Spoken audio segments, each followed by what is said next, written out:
लक्ष्मी और सरस्वती की महागाथा। भाग 1। वैकुंठ में उठता प्रश्न। अनंत काल पहले दिव्यलोक वैकुंठ में देवसभा सजी थी। शेषनाग पर विराजमान थे स्वयं भगवान विष्णु। उनके समीप बैठी थीं दो दिव्य शक्तियां, धन की अधिष्ठात्री माता लक्ष्मी और ज्ञान की अधिष्ठात्री माता सरस्वती। देवताओं के मन में एक प्रश्न उठा, संसार में सबसे श्रेष्ठ क्या है, धन या ज्ञान?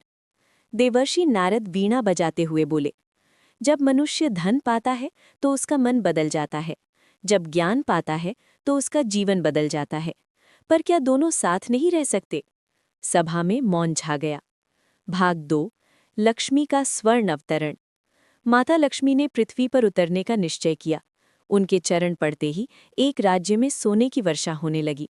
राजा धनी हुआ, प्रजा समृद्ध हुई, बाजारों में रौनक छा गई। पर धीरे धीरे परिवर्तन शुरू हुआ। दान की जगह दिखावा आने लगा, सेवा की जगह प्रतिस्पर्धा, भाई भाई में विवाद। धन था पर विवेक नहीं। माता लक्ष्मी ने देखा, धन बिना धर्म के विनाश का कारण बन सकता है। भाग 3। सरस्वती का ज्ञान दीप। अब माता सरस्वती पृथ्वी पर उतरी। वीणा की मधुर ध्वनि गूंजी, गुरुकुल खुले, वेद शास्त्र संगीत कला का विस्तार हुआ।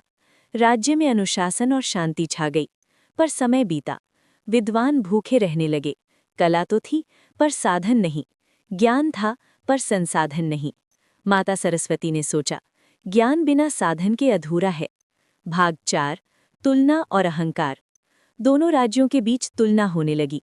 धनवान राज्य बोला, हम सबसे श्रेष्ठ हैं। ज्ञानी राज्य बोला, हम धर्म और नीति से चलते हैं। धीरे धीरे दोनों में अहंकार जन्म लेने लगा। वैकुंठ से भगवान विष्णु ये सब देख रहे थे। भाग 5। देवी संवाद। वैकुंठ में दोनों देवियां आमने सामने आईं। लक्ष्मी बोली, यदि धन न हो तो जीवन कैसे चले? सरस्वती बोली, यदि ज्ञान न हो तो धन का उपयोग कैसे हो?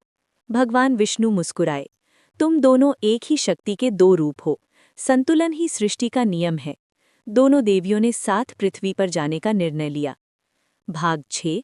संयुक्त अवतरण। इस बार दोनों साथ उतरीं। जहां वे पहुंची वहां विद्यालय भी बने, उद्योग भी, दान भी हुआ, अनुसंधान भी, संगीत भी गूंजा, समृद्धि भी आई। राजा न्यायप्रिय बना, व्यापारी ईमानदार बना, विद्वान विनम्र बना। अब धन और ज्ञान साथ चलने लगे। भाग 7। असुरों की परीक्षा। एक असुर बोला, मैं केवल धन से संसार जीतूंगा। वो धनी तो हुआ पर जनता ने उसका साथ छोड़ दिया। दूसरा असुर बोला, मैं केवल ज्ञान से शक्ति पाऊंगा। वो विद्वान तो बना पर संसाधन के बिना असफल रहा। दोनों ने अंत में समझा, एकता ही विजय है। भाग 8। मानव जीवन का संदेश। समय बीता, मनुष्य ने सीखा, बच्चों को शिक्षा दो, धन कमाओ पर धर्म से, विद्या लो पर विनम्र रहो।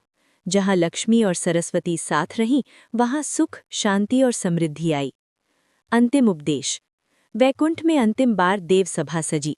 भगवान विष्णु बोले, जो केवल लक्ष्मी चाहता है उसे अस्थिरता मिलेगी, जो केवल सरस्वती चाहता है उसे संघर्ष मिलेगा, जो दोनों का सम्मान करेगा उसे पूर्णता मिलेगी।